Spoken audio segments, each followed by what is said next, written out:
Assalamualaikum warahmatullahi wabarakatuh. Selamat datang kembali di pembahasan soal ASPD tahun 2025.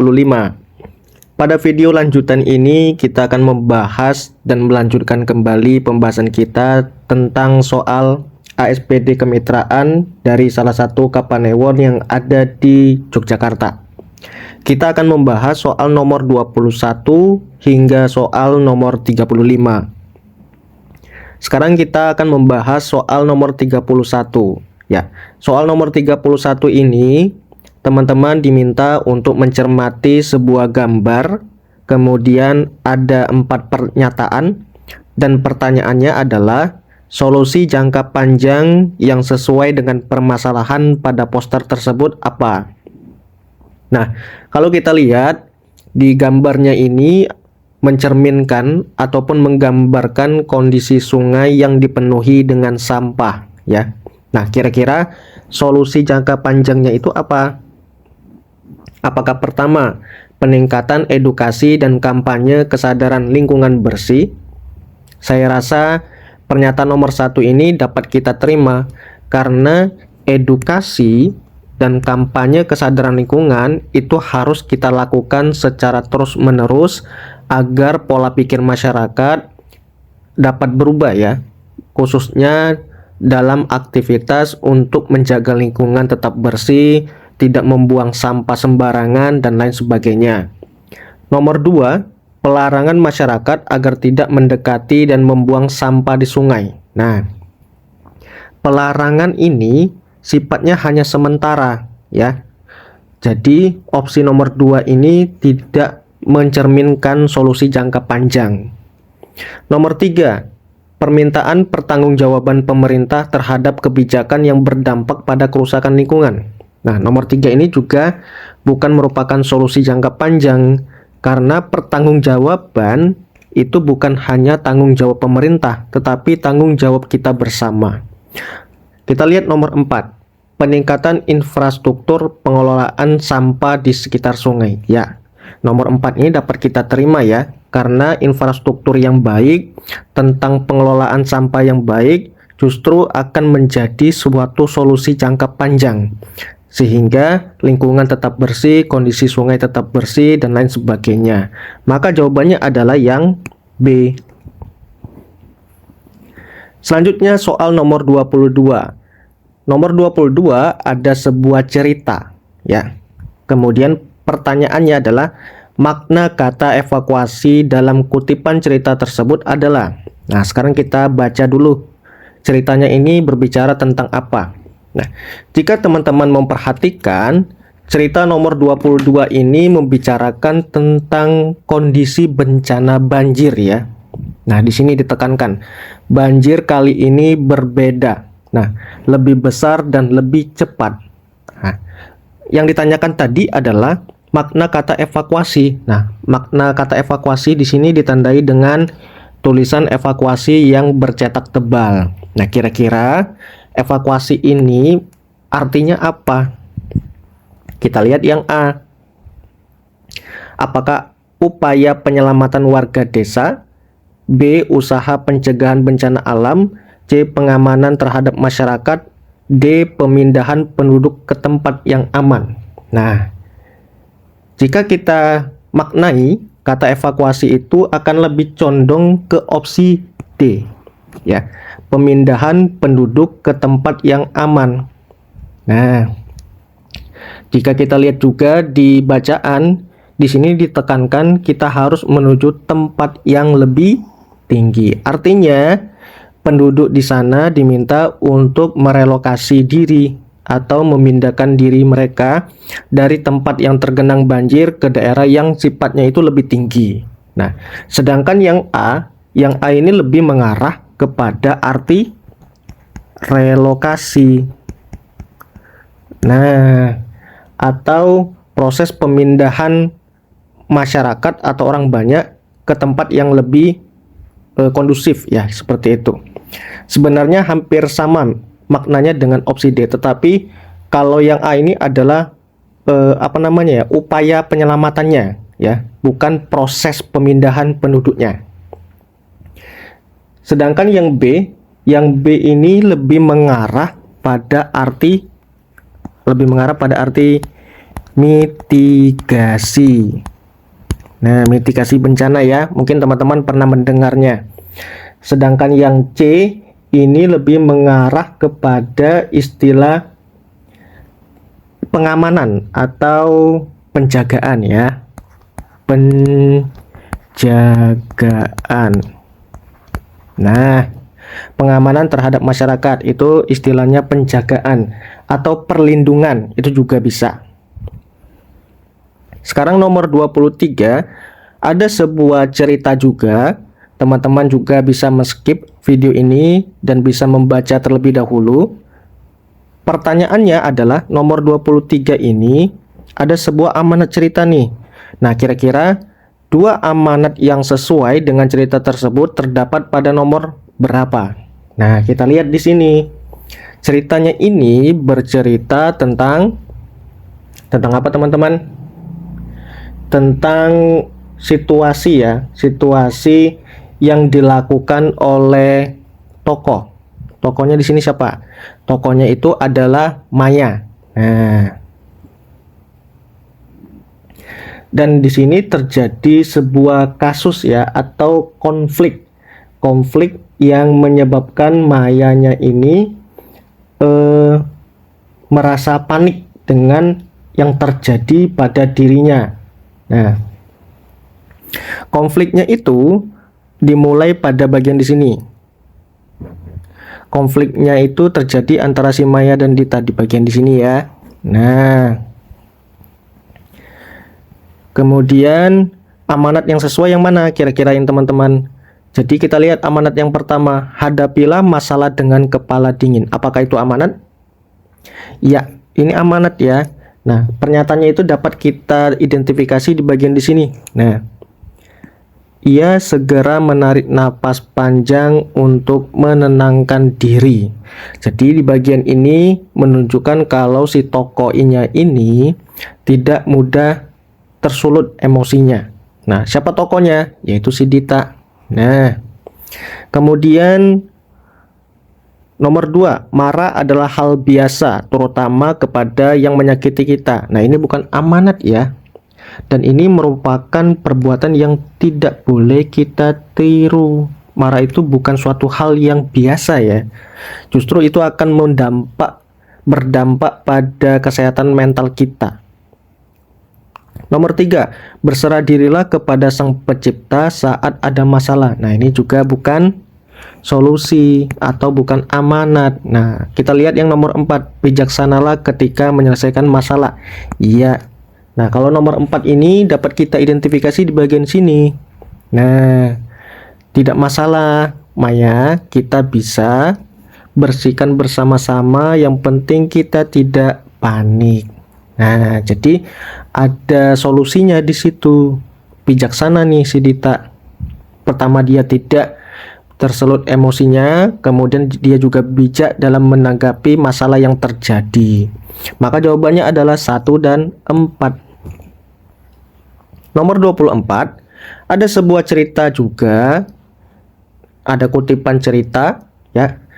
Kemudian pertanyaannya adalah, nah, perwatakan Rina yang sesuai dalam kutipan cerita tersebut adalah, nah, kalau nomor 24 ini jawabannya ini adalah yang B ya, pendiam. Watak satunya adalah pendiam, kemudian perwatakan duanya adalah mudah panik. Nah, kalau kita lihat di sini, watak diamnya itu kita dapat identifikasi di bagian mana, teman-teman?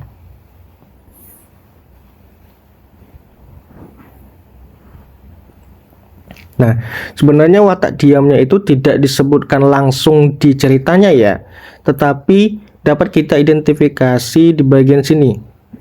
Nah, kita lihat di sini dikatakan Lena selalu dikenal sebagai teman yang ceria di kelompoknya. Setiap kali ada masalah, dia selalu mampu membuat teman-temannya tersenyum dengan cara yang unik.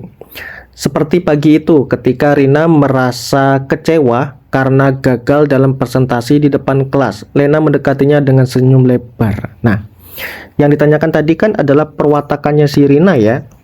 Oke. Nah, kita lihat di sini. Di sini karena si Rina ini merasa kecewa dan gagal dalam presentasinya, maka dia cenderung ataupun mengarah pada kondisi yang diam atau tidak mau berbicara sedikit pun.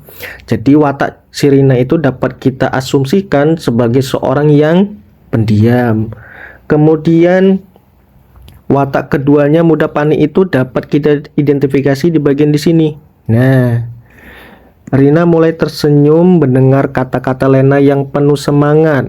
Jadi kamu tidak marah aku gagal. Nah, jadi siapa ini? Si Rina ini awalnya itu merasa panik kalau sebenarnya dia gagal tadi apakah berdampak pada persahabatannya dengan si teman satunya tadi, si Lena tadi. Ya, jadi mereka itu sebenarnya berteman, tetapi karena kondisi tertentu, karena tadi dia gagal dalam presentasi, si Rina ini panik. Mungkin karena kegagalannya itu dapat berdampak merusak hubungan persahabatan mereka. Jadi ada paniknya di bagian sini ya. Maka jawabannya yang A tadi. Yang B ya, pendiam dan mudah panik. Kemudian nomor 25. Nah, kita lihat di sini ada cerpen lagi atau kutipan cerita lagi nih. Nah, nomor 25 ini pertanyaannya adalah latar yang sesuai dengan cuplikan cerita tersebut adalah. Nah, kalau nomor 25 jawabannya adalah yang A. Latar tempatnya adalah ruang makan, sedangkan waktunya itu sore. Nah, kita lihat ada di sini. Di kalimat pertama kita lihat ya, Susi duduk di bangku kayu. Nah, Susi duduk di bangku kayu yang sudah sedikit usang di ruangan sederhana yang menyatu dengan dapur. Nah, ini kan mengindikasikan ruangannya itu adalah ruang makan. Nah, kemudian di sini dikatakan lagi angin sore. Nah, berarti ini adalah latar waktunya. Jadi benar nih, jawabannya adalah A. Nomor 26 sekarang ya. Kita ke soal nomor 26. Ada kutipan cerita lagi. Oke. Kemudian yang ditanyakan adalah kutipan cerita tersebut adalah alur bagian apa? Nah, kalau yang nomor 26 ini jawabannya adalah yang A, pengenalan. Kenapa? Karena di sini kita lihat nih dari kalimat pertama. Tapi sebelum kita identifikasi, pengenalan dalam sebuah cerita itu harus memenuhi beberapa syarat ya. Ada pengenalan tempatnya, ada pengenalan tokonya, ada pengenalan waktunya, dan ada pengenalan keadaannya. Nah, kita lihat dari pertama nih. Di sebuah desa kecil yang dikelilingi oleh pegunungan, terdapat sebuah rumah sederhana yang selalu dipenuhi dengan tawa dan kebersamaan. Nah, ini sudah mengarah kepada latar tempat ya kan, ada penggambaran tempat tinggal di situ.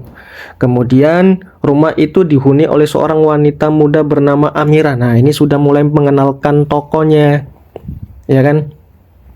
Kemudian juga memperkenalkan aktivitasnya. Nah, kita lihat di paragraf keduanya. Nah, di sini ada penggambaran tokonya itu secara spesifik, memiliki wajah yang cerah, dengan mata yang selalu bersinar dan penuh semangat dan lain sebagainya. Nah, jadi ada penggambaran tempat, ada penggambaran tokoh, kemudian ada juga penggambaran sedikit suasananya. Maka benar nih, kutipan tersebut adalah bagian alur pengenalan cerita. Sekarang nomor 27. Cermati kutipan tersebut. Nah, di sini ada kutipan lagi nih. Jadi soal kemitraan ini banyak sekali soal-soal yang mengarah pada literasi membaca ya teman-teman. Nomor 27, jawabannya itu adalah yang D, berada di luar cerita sebagai orang serba tahu. Nah, kalau kita lihat di teks bacanya itu teridentifikasi dengan penggunaan ini, penggunaannya. Nah, di hadapannya, kemudian ada lagi nggak ya? Cita-citanya. Nah, kemudian ada penggunaan nama tokoh, ya kan? pekerjaannya, kemudian ada lagi nggak? Mana ya? Nah, mengingatkannya. Nah, artinya tokohnya itu berada di luar cerita dan dia serba tahu terkait dengan kondisi ataupun sesuatu yang dialami oleh tokoh dalam cerita tersebut. Maka benar nih, jawabannya adalah yang D. Nomor 28, ada sebuah cerita lagi, teman-teman. Nah, kemudian pertanyaannya adalah tema cerita tersebut adalah, nah kalau ini jawabannya pendidikan. Kenapa? Kalau kita lihat di sini dikatakan kalau nih, meskipun fasilitas sangat terbatas, oke, Rina tak pernah menyerah, percaya bahwa pengetahuan adalah kunci untuk membuka pintu kesempatan.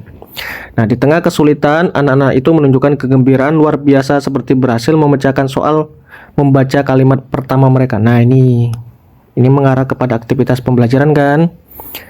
Nah, kemudian bagi Rina, melihat senyum mereka adalah hadiah terbesar. Ia tahu bahwa setiap langkah kecil yang diambil hari itu membawa perubahan besar di masa depan. Artinya, dia membicarakan tentang situasi pembelajaran. Nah, kemudian di kalimat pertama juga ditekankan di sini, mengajar anak-anak. Nah, maka benar nih, temanya adalah pendidikan.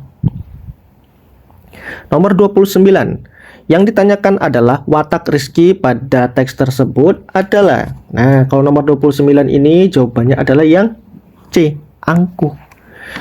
Itu dapat kita langsung identifikasi dari kalimat pertamanya nih. Rizky selalu merasa dirinya lebih pintar dari teman-temannya. Nah, ini kan berarti kan dia angkuh kan? Kalau bengis itu apa ya, teman-teman? Itu mengarah kepada sikap kejam ya. Tidak punya belas kasihan, nah, atau suka menyiksa kalau bengis. Kalau egois itu selalu mementingkan diri sendiri, kalau pesimis itu tidak yakin dengan kemampuannya. Nah, jadi kalau kalimat pertamanya dia merasa dirinya lebih pintar dari orang lain, maka itu adalah sifat angkuh. Nomor 30, ada kutipan cerita lagi. Oke.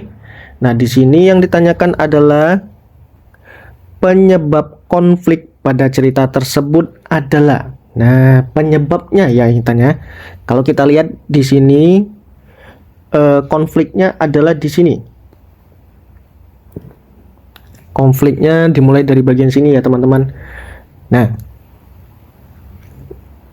kenapa kamu melaju begitu cepat? Sudah jelas ada batas kecepatan di sini, tanya petugas. Nah, Ardi mengerutkan kening merasa tidak bersalah. Pak, saya hanya ingin cepat sampai, tidak ada yang membahayakan kok. Nah, jadi di sini ada perdebatan antara polisi dengan si Ardi yang menerobos ataupun melewati batas kecepatan tertentu ketika berkendara. Nah, kalau konfliknya itu artinya kalimat sebelumnya itu membicarakan tentang penyebabnya, yaitu apa penyebabnya, teman-teman? Nah, ini Ardi mencoba menghindar dan melaju lebih cepat, berharap bisa melewati mereka tanpa tertangkap. Mereka ini siapa? Mereka ini adalah polisi ya. Nah, maka jawabannya apa? Jawabannya adalah yang B. Nah, Ardi melakukan pelanggaran batas kecepatan dan mencoba menghindari mobil patroli polisi. Gitu ya, teman-teman. Kalau ditanyakan adalah penyebab, cari dulu konfliknya. Konflik itu syaratnya adalah ada permasalahan dan pasti melibatkan dua atau lebih tokoh cerita. Nomor 31, ada cerita lagi, teman-teman. Nah, yang ditanyakan adalah konfliknya. Nah, kalau tadi penyebab, sekarang kita konfliknya. Konfliknya apa? Sekarang kita cari dulu nih penyebabnya nih. Penyebabnya dapat kita identifikasi di bagian sini. Riko yang dulu selalu memamerkan kesuksesannya, mengolok-olok Dara yang dianggapnya tidak akan pernah berhasil. Nah, ini adalah penyebabnya. Ternyata di perkembangan tahun-tahun berikutnya si Dara ini berhasil nih. Dan Riko malah menjadi orang yang meminta bantuannya si Dara tadi nih. Nah, kemudian di bagian akhir kalau kita lihat, Di sini dikatakan, apakah ini kesempatan untuk membalas semua hinaan masa lalu? Ataukah ini saat yang tepat untuk menunjukkan bahwa ia lebih besar dari kebencian? Oke, jadi ada indikasi ingin balas dendam di situ. Nah, maka jawabannya apa teman-teman? Kita lihat nih. Yang memungkinkan itu adalah yang A nih. Nah, Dara merasa sakit hati dengan perlakuan Riko sebelumnya tadi, sehingga di saatnya sekarang dia ingin balas dendam atas perbuatan Riko terdahulu. Sekarang 32. Ada Ada cerita lagi nih. Nah, tentang Pak Imron nih. Oke. Yang ditanyakan adalah di sini adalah konfliknya ya. Konflik antara Pak Imron dan Dea. Nah, jadi konfliknya itu apa kira-kira? Oke, kita lihat nih. Tapi teman-teman harus hati-hati nih di soal ini. Di sini dikatakan disebabkan. Nah, berarti penyebab konfliknya itu apa? Ya, bukan konfliknya berarti ya ini ya. Nah, kalau konfliknya itu terjadi antara Pak Imron dan anaknya karena apa? Karena si Dea ini memilih untuk berkuliah di jurusan psikologi ya, ketimbang berkuliah di jurusan yang ditentukan bapaknya. Karena menurut bapaknya psikologi itu tidak menjamin masa depan, ya kan nih, di bagian sini nih. Kenapa harus psikologi? Nah, bukankah Bapak sudah bilang jurusan itu tidak menjanjikan masa depan yang jelas? Kamu lebih baik pilih jurusan teknik atau bisnis yang bisa memberikan pekerjaan yang lebih pasti. Nah, kalau konfliknya kalau ini konflik berarti penyebabnya ada di bagian atas nih. Nah, ini Dea, kamu sudah mengambil keputusan. Nah, kemana kamu akan kuliah? Tanya Pak Imron. Nah, dengan menghela napas panjang, mencoba untuk menenangkan diri, dijawablah sama Dea, Pak, saya sudah diterima di jurusan psikologi di universitas yang saya inginkan. Nah, artinya ini adalah penyebabnya. Penyebab. Nah, maka jawabannya apa teman-teman? Jawabannya adalah yang C. Ya kan?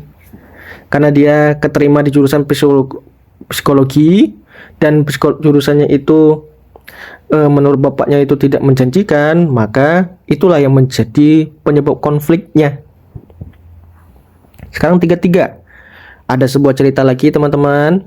Oke, pertanyaannya adalah urutan alur yang tepat berdasarkan cerita tersebut. Nah, kalau kita lihat di sini yang A, B, C, dan D di bagian pengenalannya, di sini A ini membicarakan tentang Pangeran Arjuna yang bijaksana. Yang B, Pangeran yang bijaksana juga. Yang C, Pangeran Arjuna yang kaya raya. Yang D, Pangeran Arjuna yang sombong. Nah, kita lihat di sini kalimat pertamanya dulu nih. Di sebuah kerajaan yang makmur, hiduplah seorang pangeran muda bernama Arjuna. Pangeran ini sangat tampan dan memiliki kekayaan yang melimpah. Namun ia sangat sombong dan selalu merasa lebih unggul dibandingkan orang lain. Ia sering merendahkan rakyatnya dan menganggap mereka tidak pantas berbicara dengannya. Nah, kalau kita lihat di sini, apakah mengarah kepada Arjuna yang bijaksana? Jelas bukan. Kemudian yang B juga bukan. Nah, apakah Pangeran Arjuna yang kaya raya? Ini bisa jadi. Kalau yang D, Pangeran Arjuna yang sombong, nah ini juga bisa jadi. Nah, sekarang kita cek di bagian pertikaiannya dulu nih. Nah, di sini kita lanjutkan ya. Bahkan ia tidak mau mendengarkan nasihat dari para penasehat kerajaan yang lebih tua dan bijaksana. Nah, artinya ini mengarah kepada aktivitas sombong. Ya kan? Kita lihat nih paragraf selanjutnya. Suatu hari kerajaan yang mereka dilanda bencana banjir. Nah, bencana ya, tadi ada di sini. Nah, di sini bencana besar melanda kerajaan. Kalau yang C, pangeran merasa sombong. Nah, ini kurang tepat. Artinya jawabannya adalah yang D. Nah, ini kita tidak perlu cek lagi bagian pelaraian dan penyelesaiannya. 34. Ada sebuah kutipan cerita lagi yang ditanyakan adalah deskripsi watak Andi berdasarkan cerita tersebut apa? Nah, kalau kita lihat di sini jawabannya itu adalah yang B. Andi sangat takut dengan perubahan dan lebih memilih hidup dalam zona nyaman. Nah, kalau kita lihat ceritanya, di sini dikatakan nih, Andi adalah seorang pemuda yang selalu menghindari perubahan. Nah, di sini udah ditekankan di kalimat pertama, selalu menghindari perubahan. Ia merasa nyaman dengan rutinitas sehari-harinya sebagai pegawai kantoran yang tidak pernah berubah. Oke.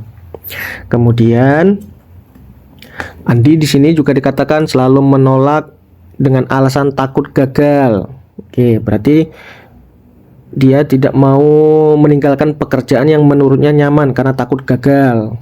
Kemudian Andi merasa ragu dan takut karena ia tidak yakin bisa menghadapi tantangan baru tersebut. Nah, kemudian beberapa bulan berlalu, perusahaan tempat Andi bekerja mengalami pemutusan hubungan kerja massal akibat krisis ekonomi. Dampaknya, Andi kehilangan pekerjaannya dan mulai menyadari bahwa ia seharusnya tidak takut dengan perubahan tersebut. Nah, jadi benar nih jawabannya, Andi sangat takut dengan perubahan dan memilih hidup dalam zona nyaman. Karena keputusannya itu, ternyata dia pada pada bulan-bulan berikutnya dia mengalami pemutusan hubungan kerja. Nah, karena sebelumnya dia tidak mau mengambil peluang ya, karena takut keluar dari zona nyamannya. Nomor 35 sekarang, ada sebuah cerita yang ditanyakan adalah watak yang dapat diteladani oleh tokoh Dedi. Oke. Untuk nomor 35 ini jawabannya adalah yang A ya teman-teman. Nah ini, Dedi adalah orang yang jujur, memiliki integritas tinggi dan selalu melakukan yang benar meskipun tidak ada yang melihat. Nah, kita dapat identifikasi di bagian sini. Dedi menemukan dompet berisi uang tunai yang cukup banyak di jalan. Tanpa berpikir lama, ia memutuskan untuk mengembalikannya kepada pemiliknya.